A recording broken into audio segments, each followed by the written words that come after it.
Scene opens with a view of a plumbing foreman, aggressively pointing and yelling at a nervous-looking plumber.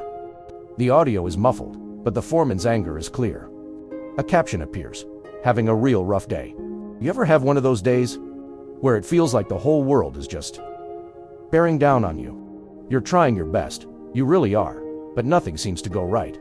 The pressure's on, the boss is breathing down your neck, and every little mistake feels like the end of the world. That was my Tuesday. Every single Tuesday. Actually, scene shifts. The foreman has walked away. The plumber leans against a wall, head in his hands, breathing a heavy sigh of relief. He closes his eyes. And in that moment, when the yelling finally stopped, it all just hit me. This wasn't just about a leaky pipe or a misaligned fitting. This was about my life. I started thinking about my workday.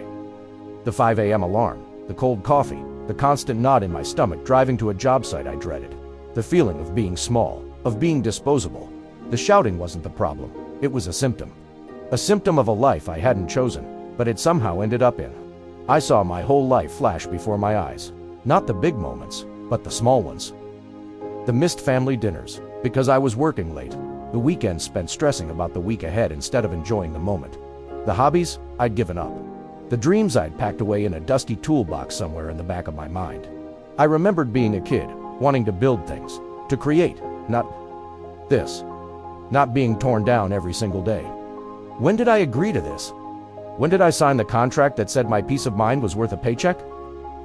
I looked at my hands, calloused and sore. They were good hands. They could fix things, build things. But here, they were just tools for someone else's frustration. And I realized, the leak wasn't in the pipes. The leak was in my spirit. It was draining me, day by day, drop by drop. The plumber's eyes snap open with a newfound determination. He pushes himself off the wall, standing up straight and tall. And that was it. The final drop. Something inside me just snapped. In a good way. It was a moment of absolute clarity. I walked right back over to my foreman. He looked up, ready for round two. But before he could say a word, I just said it. The two words I'd been needing to say for years. I quit. The plumber turns his back on the stunned foreman. He starts walking away from the job site, a small, determined smile on his face. I won't take that anymore. Scene shows the plumber walking away from the work site as the sun begins to set, casting a warm, golden glow.